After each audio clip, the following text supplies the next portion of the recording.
increased volume of one or both of the atrial chambers is commonly encountered in clinical practice and occurs secondary to a range of conditions, including ischemia and valvular heart disease.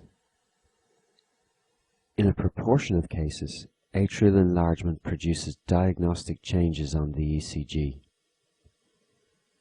It is important to be able to recognize these changes, as enlargement of one or both of the chambers places patients at risk of multiple complications, which may be preventable if appropriate steps are taken.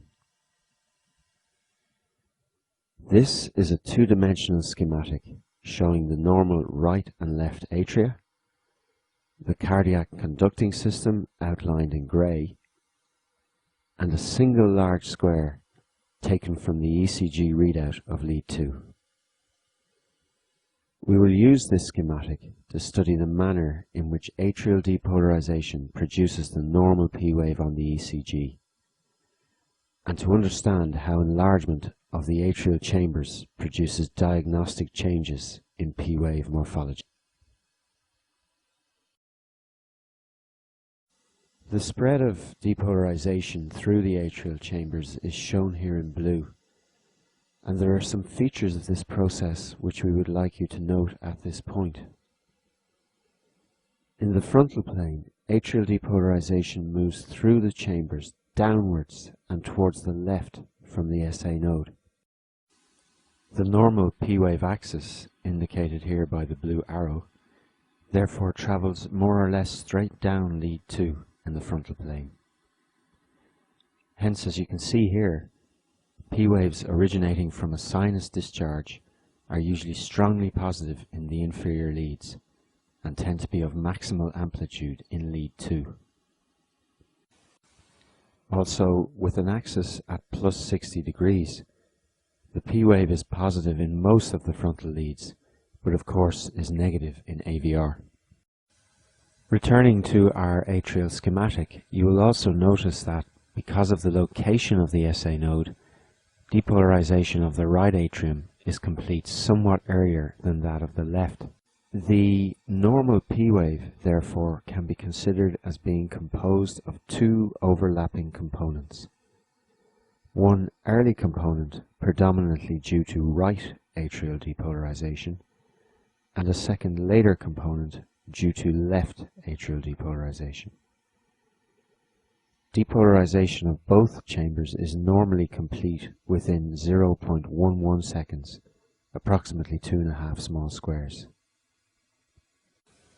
This simple concept of the normal P wave as a composite of two temporally separated depolarization events becomes important when we go on to consider the changes in P wave morphology associated with chamber enlargement.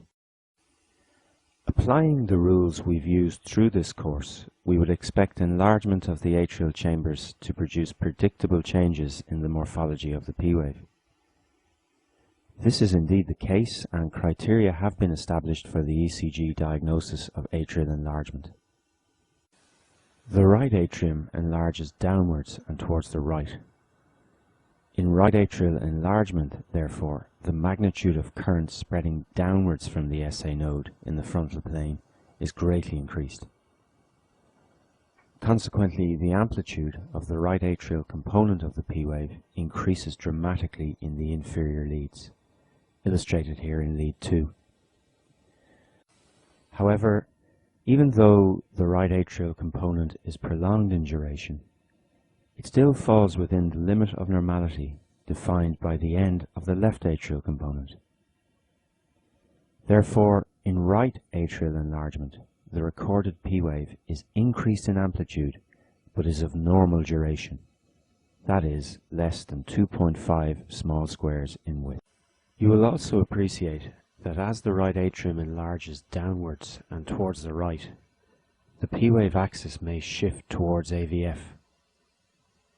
Hence, as shown here, in right atrial enlargement, the P wave in lead AVF can become more prominent than that in lead 2. In practice, a P wave taller than 2.5 millimeters, that is 2.5 small squares, in any of the inferior leads is indicative of right atrial enlargement. In left atrial enlargement, as the chamber enlarges away from the SA node, the component of the P wave due to left atrial depolarization is prolonged. The effect of this is to prolong the recorded P wave beyond the normal limit of 0.11 seconds. A P wave in any lead on the ECG longer than 0.11 seconds in duration, in practical terms more than 2.5 small squares in width, is highly suggestive of left atrial enlargement. In addition, in some cases of left atrial enlargement, increased asynchrony in the depolarization of the chambers may result in two readily identifiable separate peaks in the P wave due to right and left atrial depolarization. This notched morphology in P waves is commonly seen in normal ECGs.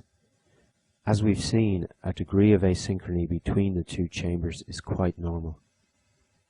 However, if the separation between the two peaks is equal to or greater than 0.05 seconds in duration, that is, one small square or more separation between the peaks, this is highly suggestive of left atrial enlargement.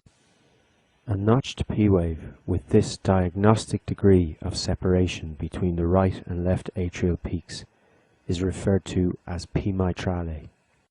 True P mitrale, as defined here, is very specific for left atrial enlargement. P waves are generally positive in the chest leads, but tend to be of low amplitude, as the spread of atrial depolarization is less prominent in the horizontal plane compared to that in the frontal plane.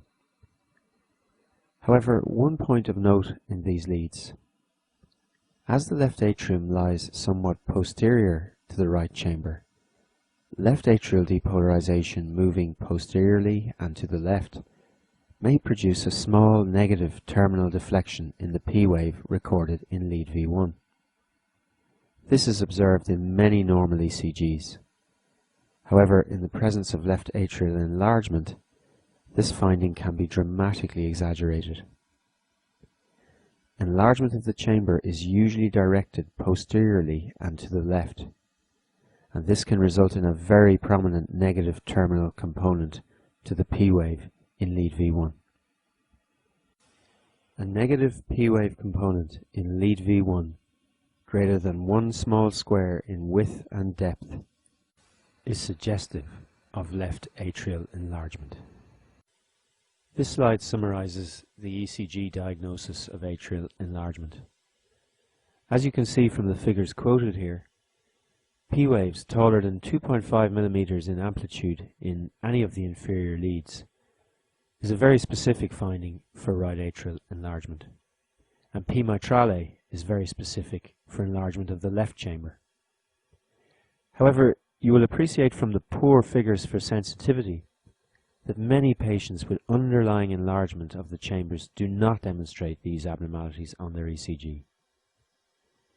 Note also that the more sensitive ECG criteria for diagnosing left atrial enlargement are considerably less specific than P mitrale. This is an area we will discuss in more detail in the quiz section. We would now ask you to complete the quiz for section 2 before going on to study the ECG in acute coronary syndromes in section 3.